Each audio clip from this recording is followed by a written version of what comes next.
In punishment, not necessarily worse spiritually. Punishment. A positive commandment. That you be recorded.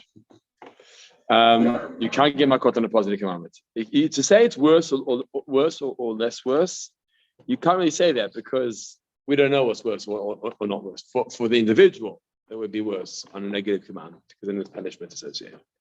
Whereas on a positive commandment, there's no punishment associated.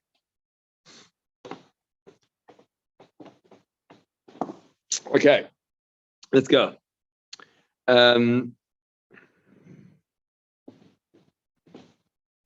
So let's go like this.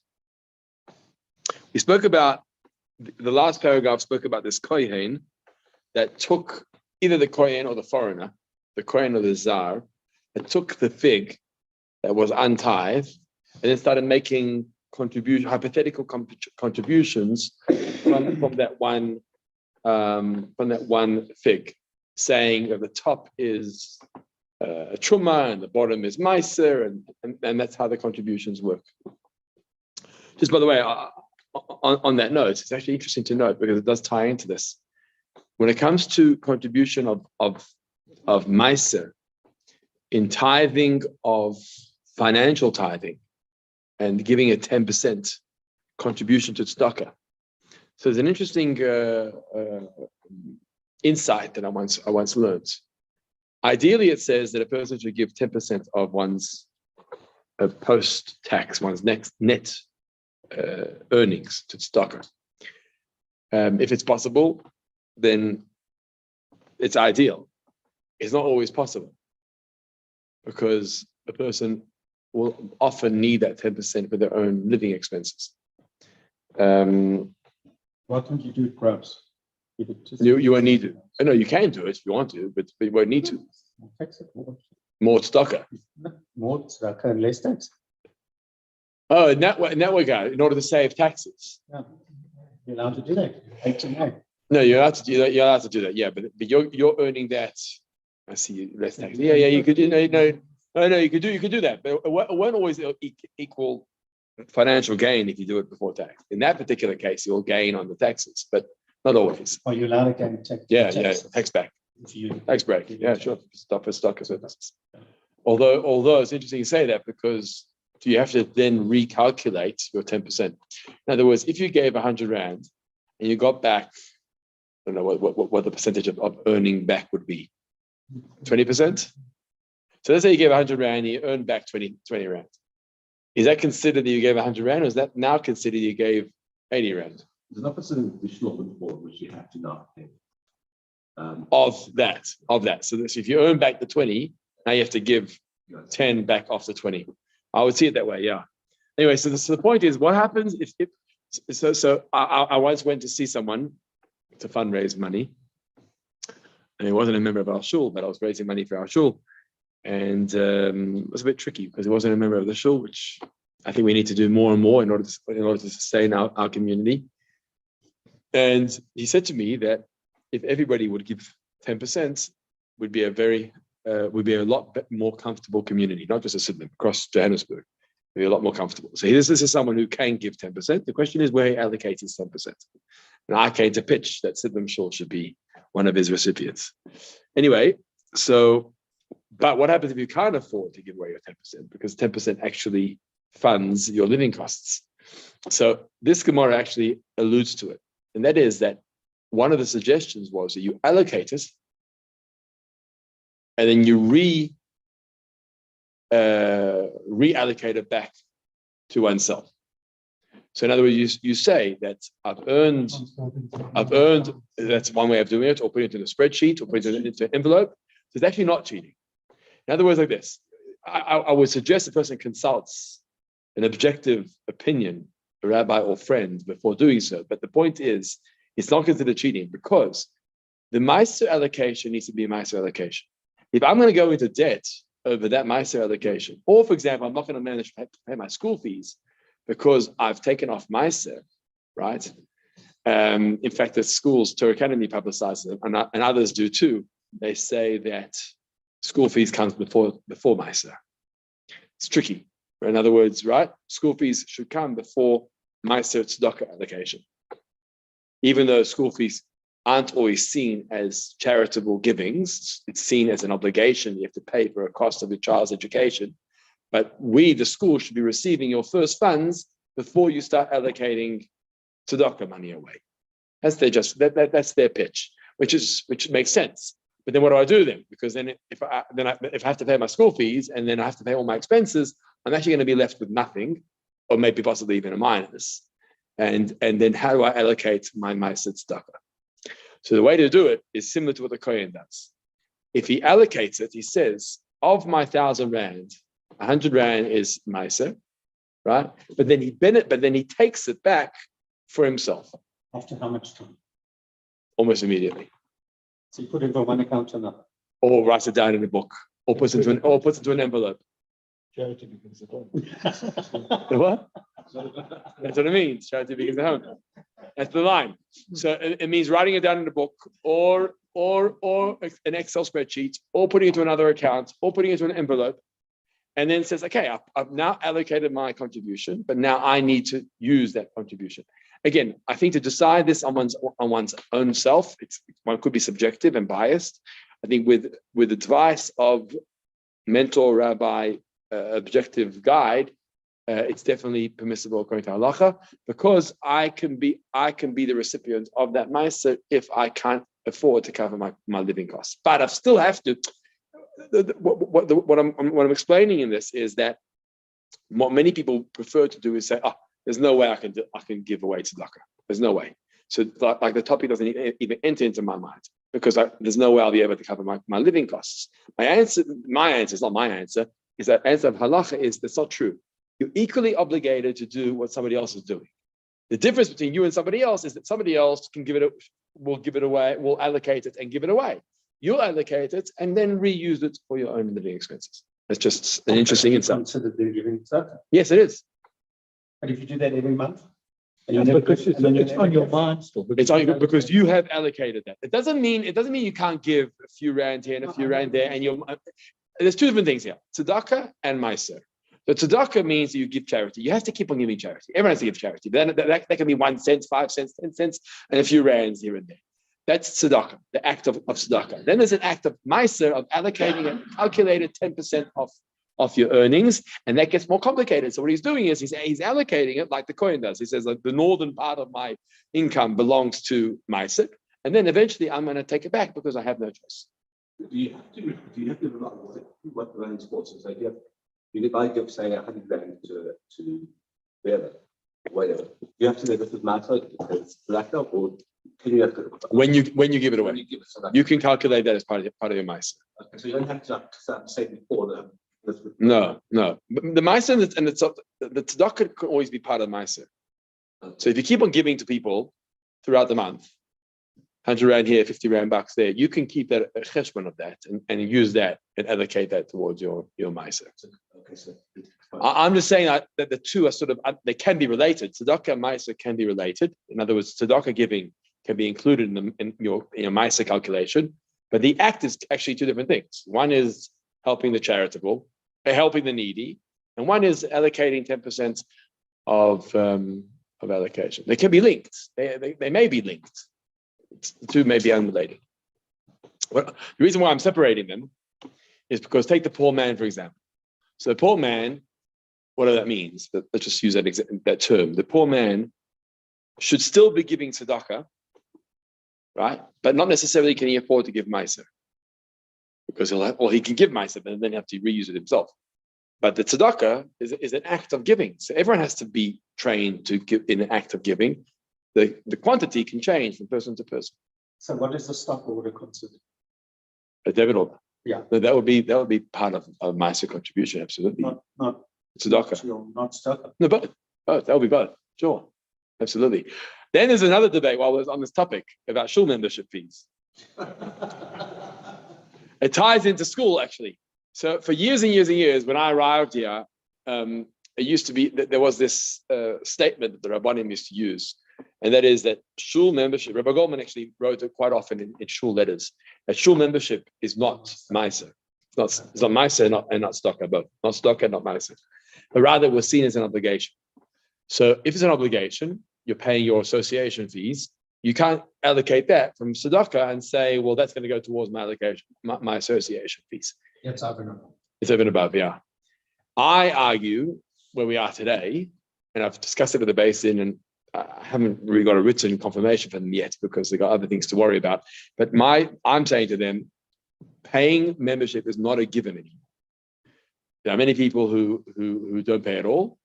And there are many shuls that don't even expect at all. They just want fundraising. They fundraise, but they don't charge a membership fee. Chabad House, even Chabad House is changing, but the base or Sameachs have that model in place. England Hazel, they don't have a fee necessarily, but they do fundraise from the people across the year.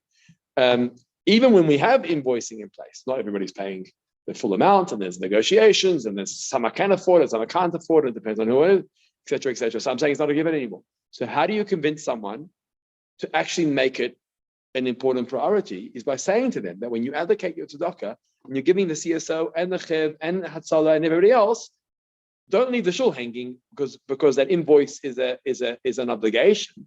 Rather see that invoice as one of your tzedakah contributions. So when you calculate your 10%, the shul membership fee can be part of that 10%. So that's my argument. That's what I tell people today. Because if I don't tell people that will be the last on the list. Because I'll say I'll do all my tzedakah contributions. Oh, that invoice that I got for that obligated bill, I'm not going to pay for it now because I'll wait. It's like school tuition. All my tzedakah I'll take care of, but the moment it comes to an invoice like school tuition or shul fees, no, that I'll put at the bottom of the list. And so I'm saying, why should that wait?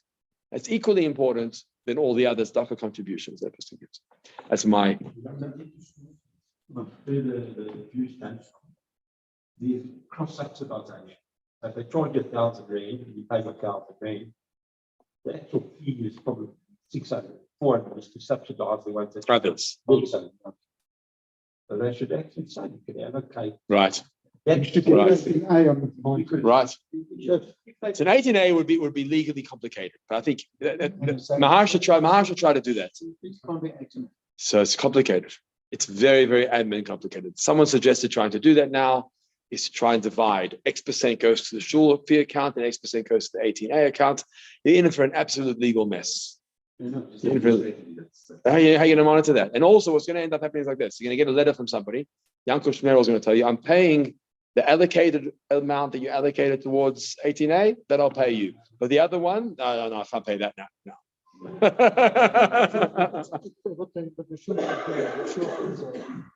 For Pesach and Rosh Hashanah and all festivals, like the other organizations have, send an e-card from the shul, and it becomes part of your payment for your fees. Oh, we've been thinking about it. For your fees, and then you send a thing to all these people, and it becomes a tax write-off, and you get an 18A for it, and you use it as payment towards. So wait, so you're mixing a few things there. You just mix three ideas together, and we're going to see how that works. Number one, you said shul fees. Yeah. Okay. Number two, e-cards, a link to it. Number three, 18A. You can't get an 18A for the shul fees. No, but you don't make a shul fees. You just say to people, listen, don't give 180 Rand donation, give a 2,000 Rand donation, will go towards paying it off. All the e-cards. For e-cards. Or paying off your membership fee. Which one? Yeah. So you're using mine too. So I love the idea about the e-cards because there's only one problem with it. with the e-cards. What's that? Because everybody's eating everybody else. You mean the e-cards? Does it? I know. Hatzalah now does it. The King David Foundation. The King David Foundation now does it. There's only so much money that can go around. Those systems, how much does e-cards bring in? I'm curious. You think it's a lot? Think a lot? Absolutely. Well, then we should offer our own. Then we should offer our own version.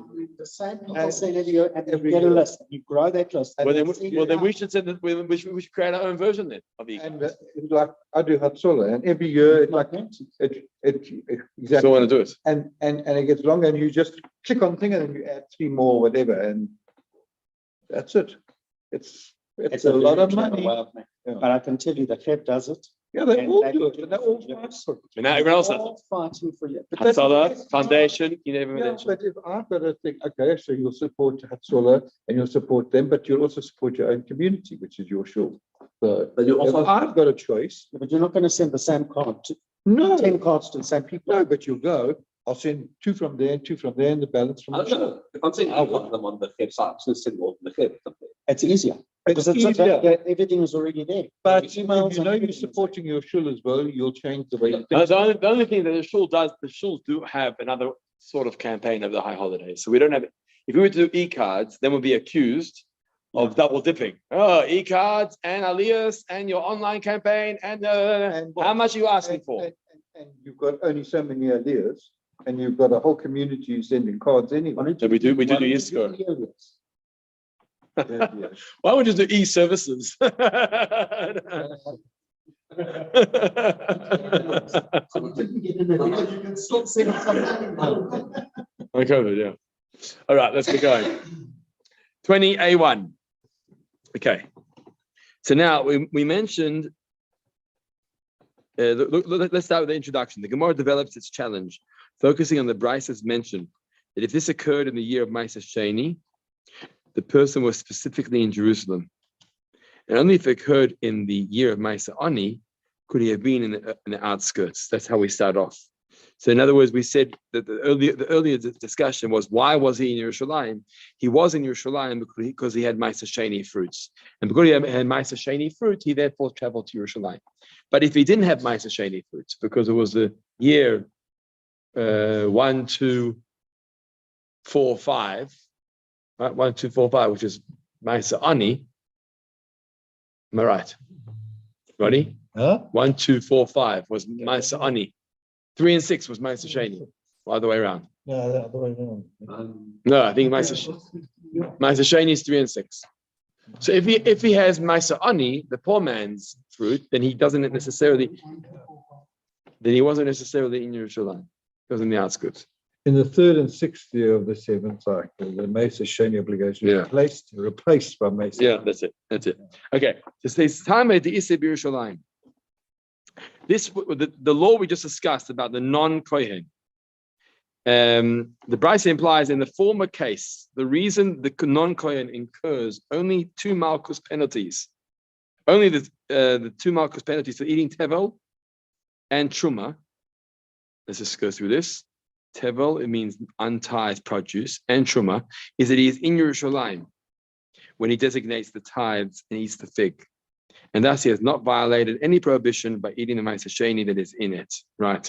So let's just try and finish off this case and we'll see. The point is like this: if he's in Yerushalayim and he's got Ma'aseh Sheni with him, then he's allowed to eat of that Ma'aseh Sheni, meaning even the non-kohen can eat of the Ma'aseh Sheni. Nothing wrong with eating a Ma'aseh Sheni in Yerushalayim. But if he was in outside of Yerushalayim, Gvulin means a Gvul, he was outside. And there he starts designating the tithes and he eats the fig while he's outside. He's actually now going to be liable to 3 penalties. Like a sholish, now he's going to have 3. What are the 3 prohibitions this guy has done? Number 1, it's tevel. Tevel, we said last week, is untithed produce because he hasn't given trumas meiser. He hasn't given the truma allocation from the Levi to the Kohen. So he's missing part of his contribution. They're still called tevel, untied.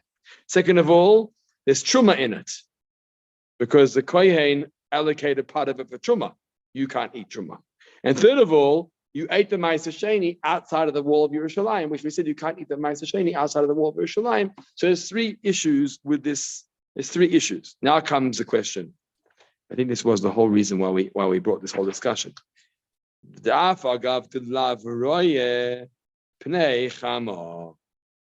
This is the case, even though he never saw the walls of Yerushalayim.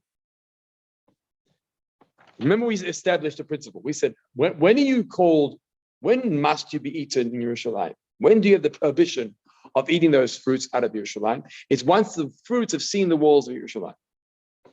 Once they see the walls from a distance, that makes them holy already. Now you got to bring it all the way in. Here we're asking, it seems like here you're judging him and you're punishing him for eating those fruits in the Gvulin, in the outskirts area, even if they never saw the walls of Yerushalayim. And that's the contradiction. You established that the fruits have to see the walls of Yerushalayim.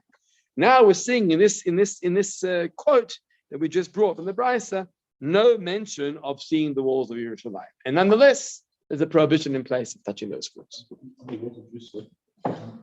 We spoke about how if the cart is in the walls versus not in the walls, you can then redeem them or not redeem them. How far in have they been? No, but then No, we're saying even more now, right? I'm not saying that. My question is, if we're speaking about now defining it as seeing the walls, like how do we know when the fruits have been in the walls when they haven't? I mean, because whether you're pulling or pushing the cart, and then you see the walls of Jerusalem from the distance. Now you're bound. Now you're obligated to have those fruits in Jerusalem. In Jerusalem. So at what point? Let's go back to your first point. You said a few weeks ago we discussed: have you crossed over the boundary or the gateway into Yerushalayim? And then that determines whether or not you could go. You could then redeem your fruits. Does it depend if you were pulling it or you were pushing it? Yeah. That's what Evan's talking about. But now we're talking about seeing the walls of Yerushalayim. It is a different approach. Isn't that word designate quite important though? Because it says here, we designate the fruits. In other words, you've designated the tithes. You said what it's for. That's right. But so you're assuming. I think that's the same case. There's the same case with the cart of fruits. You're pushing or you're pulling that cart of fruits into Yerushalayim. It's also talking about Ma'aser Sheni fruits, right? Ma'aser Sheni fruits. You're pulling and pushing into Yerushalayim.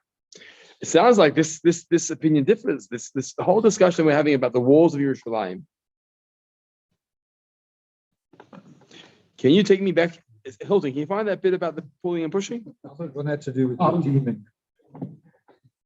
You haven't decided whether you're going to redeem them or not. But once it sees the walls, you can't redeem it anymore. No, That's what you've designated it, so you're not redeeming. You said this is the fruit. But now you can't turn around. But now you can't turn around now, and you can't turn around now and redeem it.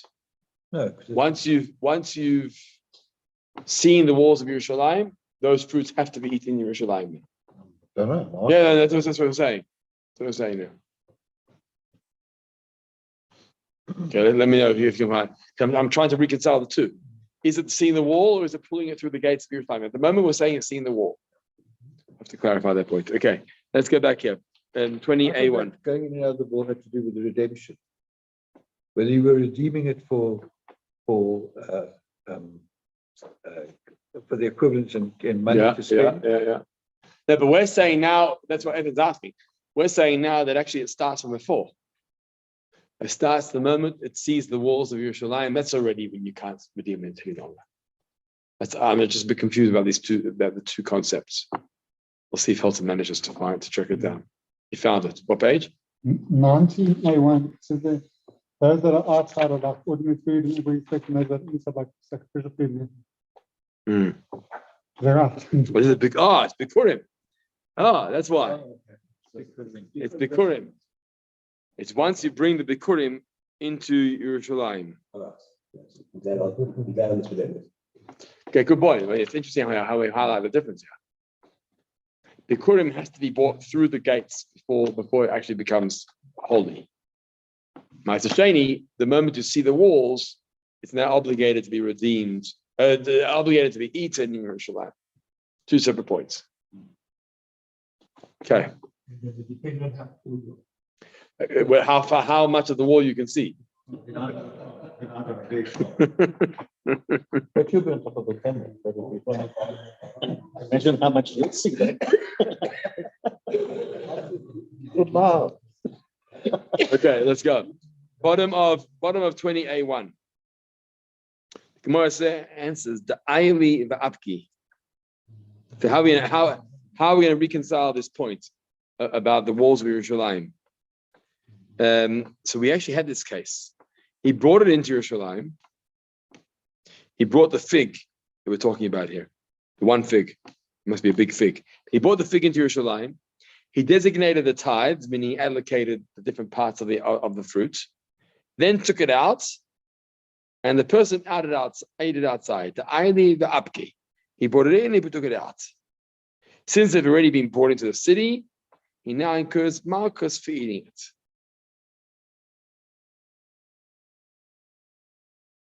That's what we're talking about over here. 1 second. Okay. Basically, what he's saying is it's not talking about a situation. Remember, we said it sounds like the last paragraph said it sounds like you're discussing when the fruits are in Yerushalayim. So, what's it coming to exclude?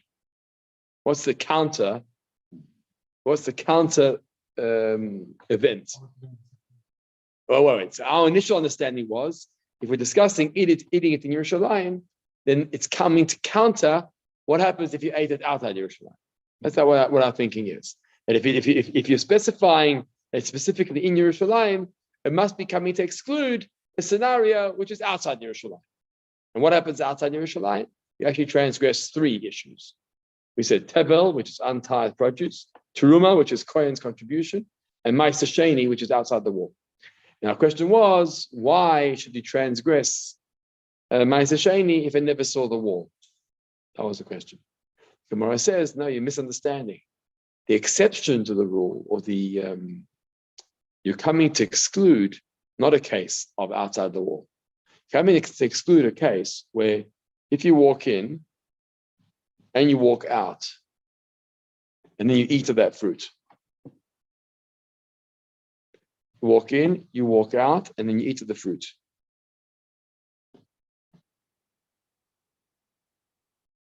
Then you get Makkos for Ma'aser Sheni. So it's not the way you eat the fruit, but the fact that you went out with the fruit. Because you're already in. Yeah. It's the fact that you're already in, then you went out and you ate it outside the wall. So the answer is you're actually excluding a case where you ate it outside the wall. But it's not a case where you ate it outside the wall and did see the walls. It's a case where you were actually in, you then stepped out, and you ate it there. That's, It should have been once you walked through the gateway, you should have eaten it in. So that's the 2 contrasts we're comparing. We're not comparing inside and outside. Because then you get, if you're comparing inside and outside, your outside is problematic because did it see the wall or didn't see the wall? That's unclear. What it's comparing is they were both inside.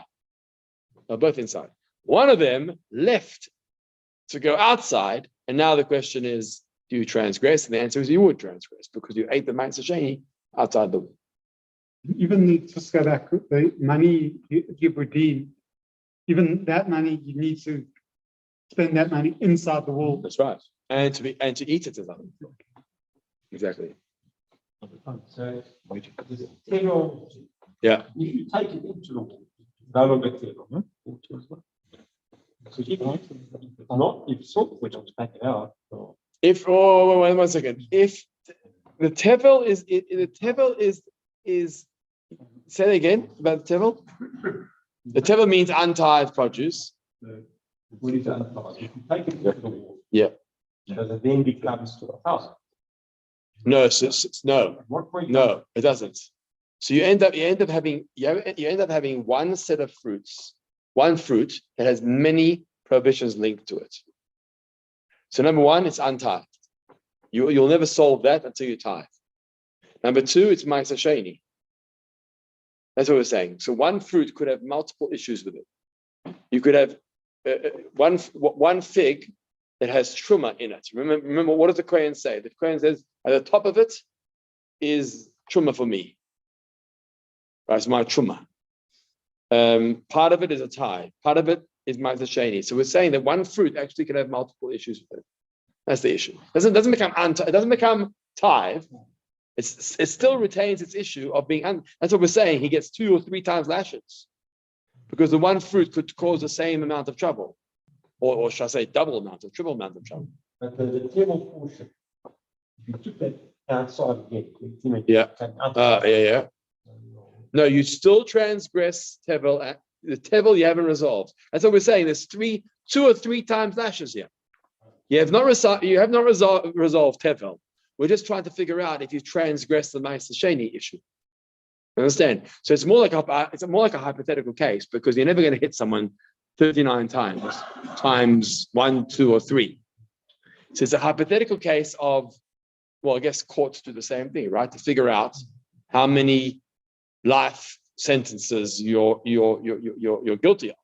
Well, you trying to come up with the extreme situation to prove the point. That's right. So you're trying to show this one fruit could have 3 issues to it. And our discussion, is it 2 issues or is it 3 issues? Tevel, to answer your question, Lewis, tevel always remains. It will always be a problem. Tevel. Yeah. Right. You haven't solved that problem. The question is whether Ma'aser Sheni is an additional problem or not. Sorry? Because as we said, the Israelite has to tithe to the Kohen and the Levi. Yeah.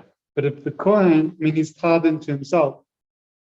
Another tie. The truma is for himself. Right? The truma is for himself. The Ma'aser he has to give away to the Levi or to the poor man or to Ma'aser Sheni. So it's going to be outside of himself. Okay, let's go to the top of the right-hand column. But if that's the answer, we're talking about a case where, or we're excluding a case where he went into the wall and then stepped out again. It seems to be obvious. You don't need to exclude such a case because that case is obvious. Once you walk in and you walk out, obviously you're going to transgress. So do you really need to teach me that? Do I need to learn that from you, from your exception, from your exclusion? Do I need to learn that out? The Gemara says, if that's the case, top of the right-hand column, then what are you teaching me? I know that already. I know that if you walk into the walls and you walk out, you're going to have a problem. That's not novel. That's not new. So then what are we dealing here in this particular case?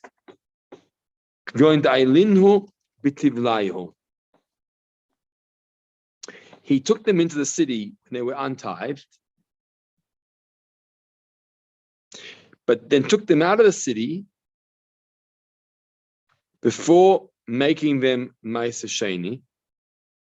And then the person designated them of the tithe, and then he ate them outside the city. So when did Ma'aser Sheni become Ma'aser Sheni? Once it was back out again. So let's just see the sequence. The fruits went into Yerushalayim. That means all his fruits, not just Ma'aser Sheni. He took a load of fruits into Yerushalayim. Why would he do that? I don't know, maybe it'd be for sale purposes or for refreshment. Maybe he was traveling and needed food. He brings this fruit into Yerushalayim. Okay. Then he steps out of Yerushalayim. And then he realizes, I haven't yet given my Ma'aser. So what does he do? He allocates Ma'aser Sheni outside the wall. So now the question is, can he eat it outside the wall? It's a bit tricky. Because when he took it in Yerushalayim, it wasn't Ma'aser Sheni yet. When he designated Ma'aser Sheni, it was already outside the wall. So do we go based on what the fruits have done? Or do we go based on what the Ma'aser Sheni has done? At what point do you count being in Israel or Yerushalayim, shall I say, as effective?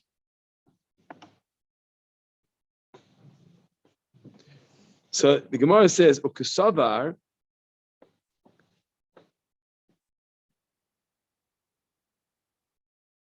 By the way, the answer is you will get lashes for it. The question is why? Ukusavar matanos shelo yhurmu k'mishu hurmu damyon.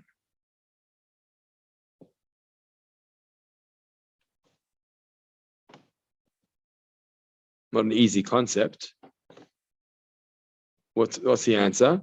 The answer is that these gifts that are, or the unseparated gift portions, are considered as if they were already separated. And the Ma'aser Sheni is deemed to have already been in Yerushalayim, even though at that time, yet it was undesignated.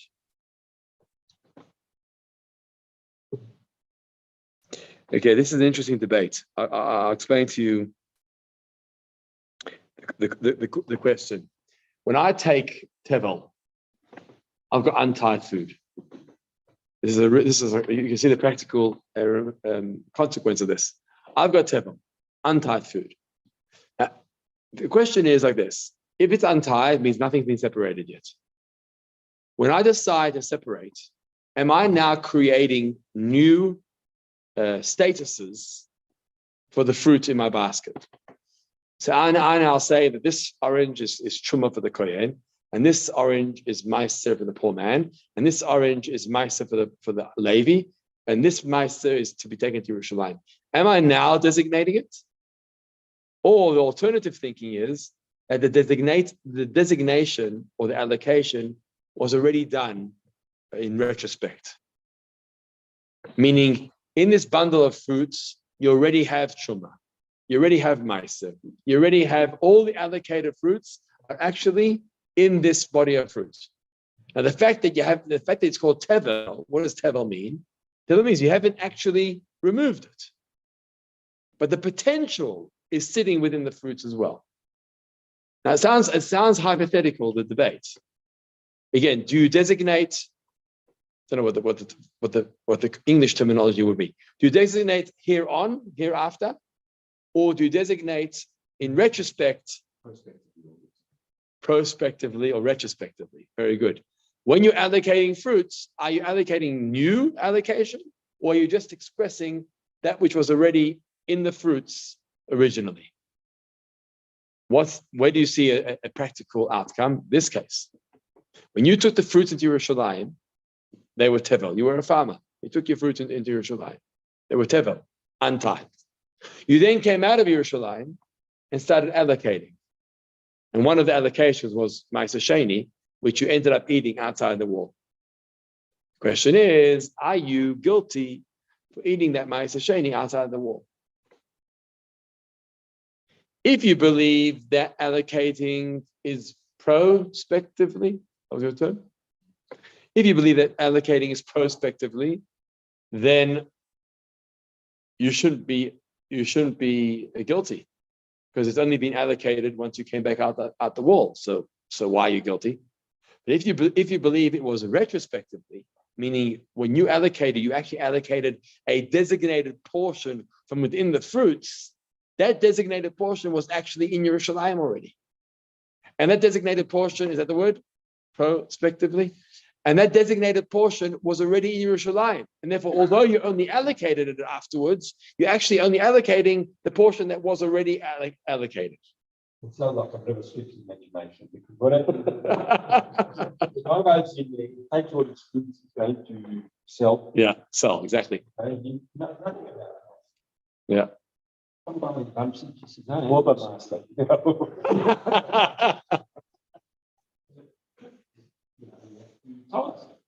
I'm not about that.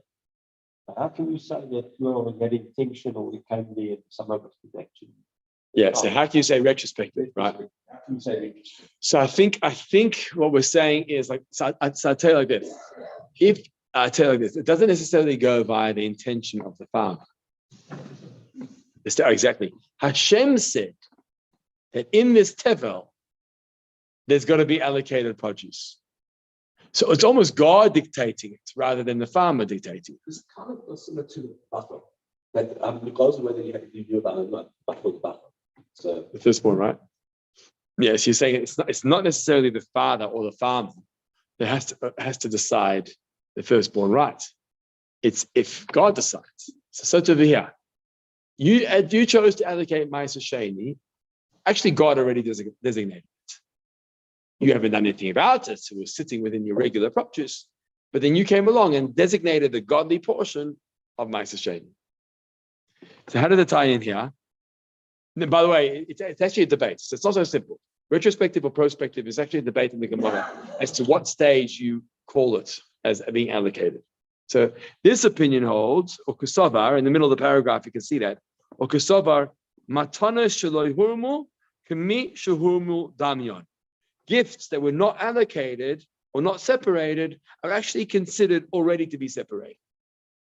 Meaning because they're still lying within the fruits, but you already consider them. I'm trying to simplify it for my brain. Yeah, sure. So you've got 100 oranges. and he lives in Israel and he's Jewish and he knows that he's going to have to take his fruit and tithe and give 20 of those oranges for Maaseh Sheni.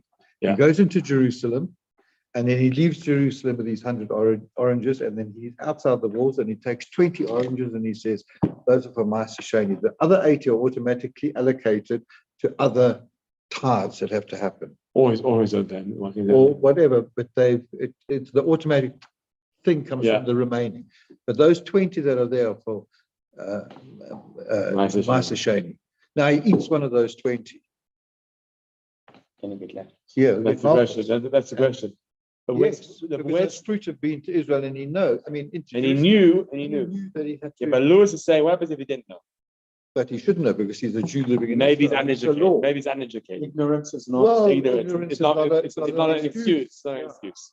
So I'm saying to Lewis. I'm just trying to simplify. No, I'm saying to Lewis, even if he didn't know. No, this is why it's complicated. It's very critical at this point. Did he actually know or didn't he actually know?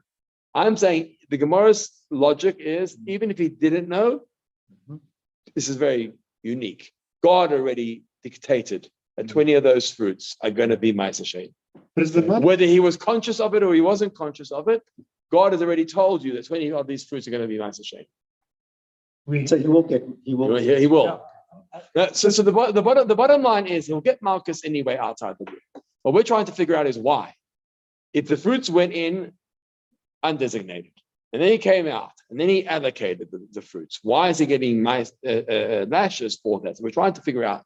This is the logic. The logic is that when it went in, it was already highlighted as Maaseh Sheni, not necessarily because he thought so. So that's what Rodney was trying to say. But I thought earlier it said More than that. The fruits enter Jerusalem, they become holy.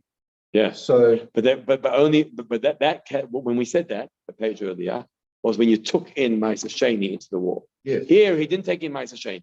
He took in regular produce. Yes, Tevel but the tithe was in that barrel. was in the barrel. That's the point. But he hadn't allocated the tithe yet. Yes, but he knew it. No, he didn't necessarily. That's what I'm saying. I'm saying he didn't necessarily know yet. But God said so. It's more unique here. It's more v'chiddush, it's more novel. God said that 20 fruits of that barrel are going to be Maaseh Sheni. Therefore, you can't say no. And therefore, he can't say that I've now designated. But if he says I don't want to, by the way, he can ignore God's mitzvah. He can say God's mitzvah. Yeah. The truth is, it's the same it's the same of 10%.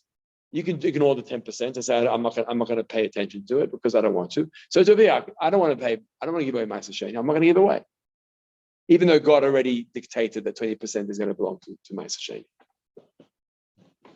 Yes. If he's taking his fruit to Jerusalem, Why is he what? why is he taking it there? Yeah, because So we said maybe sale. Yeah. Maybe to sell in Yerushalayim, and then he goes out. Okay. You will say something? We've had the concept before. It's like what's the soul yearns to do mitzvot or whatever, and it's like he wouldn't. You're trying to help someone. That he wouldn't like not do the mitzvah. The example we use is the get. Yeah, exactly. Right, the husband who doesn't want to give his wife a get, so he forced the husband to give a get. He forced the husband to give a get, assuming he really wants to give it. Yeah. So you assume he really wants to give the tithe. But this is different. Not the beating for the get, encourage it. This is not he's not being punished, guys. Why do we punish? We're No, not talking yeah. about There. gone after eating the oranges outside the walls now. It's like the other one is. Okay, I hear you. Slightly different. But the point is, I want to give another example where we see that God already told you. You're only exposing the godly allocated produce. That's the novel idea here. Again, it's only one opinion. Not everyone agrees to that you go retrospectively into it. Do you want to read the next part? Oh, look at this. Almost the next Mishnah. Let's see if we can get going here a little bit. The Sabar Rabbi Yossi. It's off. So usually. The Sabar Rabbi Yossi Matanos. I'm looking at the clock on the oven. The Sabar Rabbi Yossi Matanos Shaloi Hormu Kamishu Hormu Dami. Oh, it's a question. Does Rabbi Yossi actually hold this law? Does he hold that unseparated gifts are considered as if retrospectively they were allocated already? Does he really hold that? But we have a Mishnah that seems to contradict that concept. Rabbi Shimon ben Yehuda says in the name of Rabbi Yossi, the same Rabbi Yossi, this is what he says. Beis Shammai and Beis Hillel did not argue. They were arguing whether a certain category of Ma'aser Sheni is eligible for redemption. Can you redeem or can't redeem? They did not argue al peiros shelo nigmara melachton regarding fruits whose processing was unfinished. Look at footnote 7. Yeah, produce does not become obligated in tithe until its raw processing is complete. In the case of grain, for example, the completion of the raw processing is the smoothing of the pile of threshed and winnowed kernels. So you got to finish the process before you start allocating. So we're talking about fruits whose processing was unfinished and they came into Yerushalayim. Again, could be for sale purposes or right. So they came into Yerushalayim, and then they were and whose processing was then finished, and tithes were designated outside Yerushalayim. Okay, so same as our case, right? He came in, they were not finished yet, so not obligated yet. Then they were finished. Were they finished outside? Outside Yerushalayim. So it sounds like, right? Whose processing was then finished, and tithes designated outside Yerushalayim. It says, everyone agrees, Ma'aser Sheni shelahem. Their Ma'aser Sheni can be redeemed, the Ya'achel b'chol makom, and they can be eaten everywhere. Both Beis Shammai and Beis Hillel will say that you can actually redeem the fruits. Why? Because when you were in Yerushalayim, they weren't obligated for Ma'aser Sheni yet. It wasn't finished. It wasn't the process had not been finished yet. What were they arguing about? What does Hillel and Shammai argue about? Al peiros shenigmar melachton on top of 28:2. Al peiros shenigmar melachton. They were finished. The processing was finished.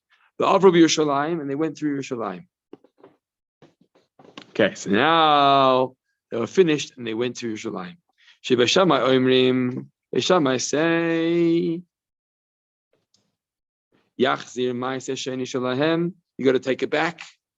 V'yachel v'Yerushalayim. You must eat it in Yerushalayim. Can't be redeemed already. Or Beis Hillel omrim. Beis Hillel say, no, it can be. Yipodeh, redeem it. V'yachel, and eat it. B'chol makom, in any place. Why? Since it was never in Yerushalayim in the final form of Ma'aser Sheni. Wow.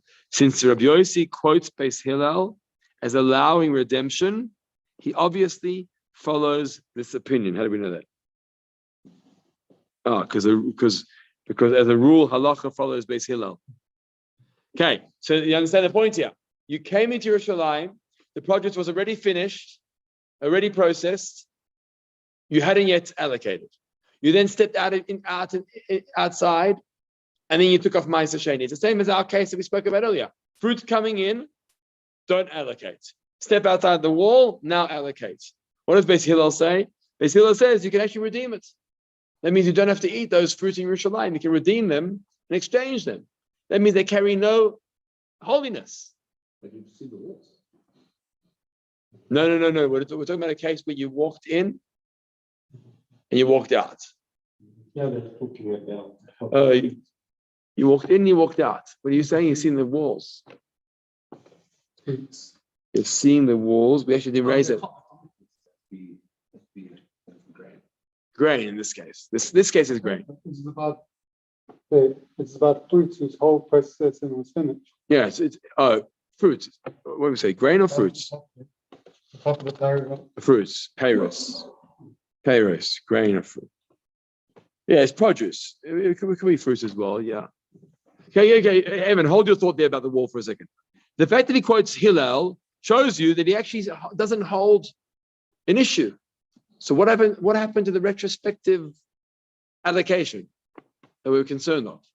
How come now there's no longer a concern about it? That's what his question is now. If you hold matana shelo yihormu, the gifts that were unseparated are considered as if they were separated. That means retrospectively, the gifts were already allocated. If you believe that, the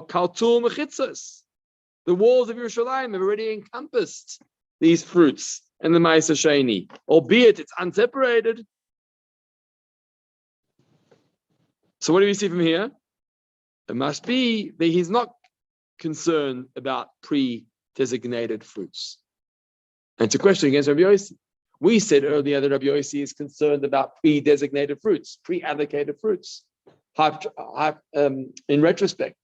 Now we're seeing, according to Hillel, that we're not concerned about that. If the fruits leave the walls, you can redeem it because it was never allocated inside Yerushalayim. That means you never go retrospectively to the allocation. So the question is, what does Rabbi Yossi actually hold? I would love to finish the Gemara now, if you don't mind. Hey, is that okay? So Amar Rabba says, Mechitza lechol de'oraisa.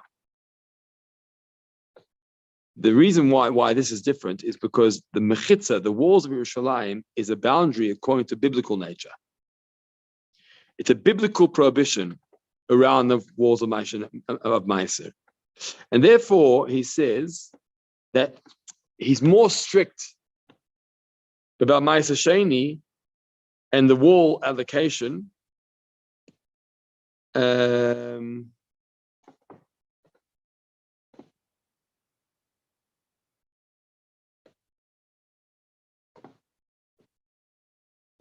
Law of the wall of Yerushalayim, boundary to encompass the Ma'aser Sheni is merely rabbinical. There's 2 points here. There's eating the fruits and there's redeeming the fruits. Okay, there's eating, there is redeeming.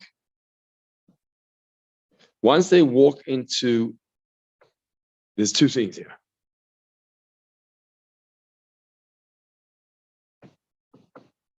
Is where we say redeem and eaten. Yeah. The first case was talking about eating. According to Torah, midoraita, biblically speaking, once the fruits have been in Yerushalayim, the walls prohibit you from eating the fruits of Ma'aser Sheni anymore. That's biblical.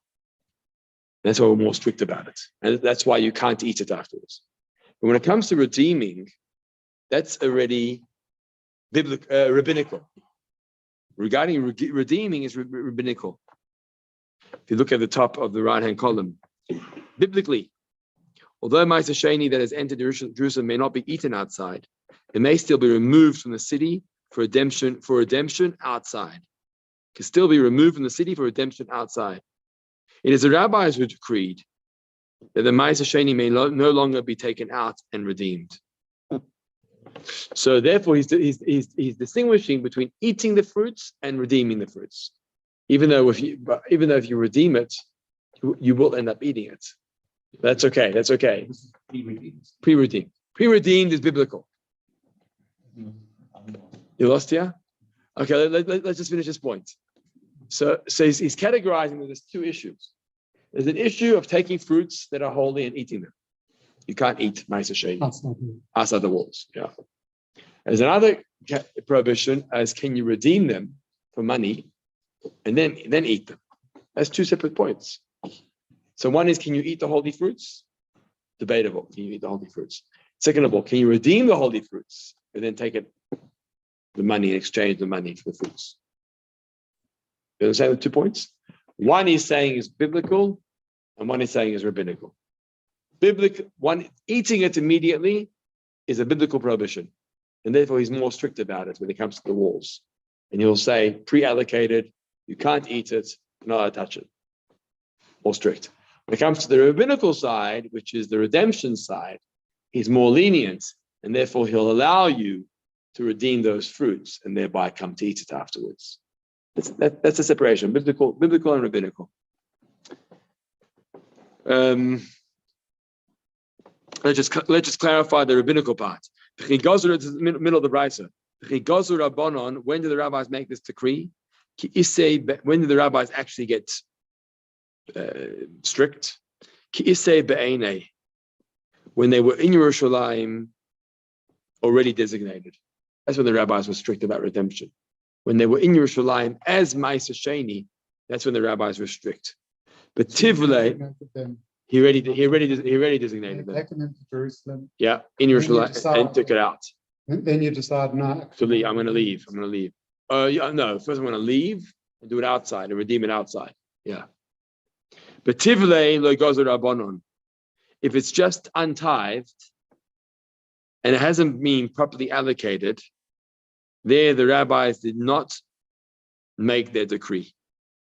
And therefore, Beis Hillel's ruling, as he ends the paragraph, permitting redemption of Ma'aser Sheni outside Yerushalayim, after it has been in the city while yet unseparated, wasn't yet separated, does not contradict Rabbi Yossi's ruling in the Brisa regarding eating. They were more lenient, the rabbis were more lenient with the redemption part and saying, if it hasn't yet been in Yerushalayim as Ma'aser Sheni, already designated, then I have no issue of you redeeming it. Redeeming it is rabbinical and therefore more lenient. That's what it says. Interesting how he distinguishes that point. And we'll just end off the last point, and then we can start the next mission next time round. And that is, it's a different explanation of Rabbi Yossi. Ravina Omar. Oh, okay, interesting. Ravina says a completely different point. The third Makkos is implied. Eating outside. So what's the case outside? You're going to knock it le bekanya. He carried it on a stick over his shoulder. And he enters Yerushalayim. Oh, we had this case. But the Ma'aser Sheni stays outside on that stick. So we had that where he carries a stick on his shoulder. He enters the wall. Your question is still valid about seeing the wall. I don't know where we're going with that yet. He's holding the stick on his shoulder. He enters the wall, but his stick is still outside. Rabbi Yossi means to imply that even in such a case, the Ma'aser Sheni is considered to have in fact entered Yerushalayim and is therefore prohibited to be eaten outside. Even though you were holding it on a stick, but your body was inside. We said that before because it becomes part of your body. It's an extension of your own body. But Tifshed Baya de Papa, and accordingly you can resolve Rav Papa's query above regarding this question. It seems like Rav Papa asked that question earlier as to whether or not it's considered an extension of your body. And here we're saying that it is considered, according to Rabbi Yossi, it is an extension, and therefore you'd be obligated, you transgress the fruits on your back. Evan, by the way, there was quite a complicated mission in this one, not a simple story about the Ma'aser Sheni. Your question is, what happens about seeing the walls? What happened to that? We're discussing entering the walls. What about seeing the walls? Unless you say that this opinion doesn't agree to that theory. The question is whether everyone thinks so, or it's just an opinion.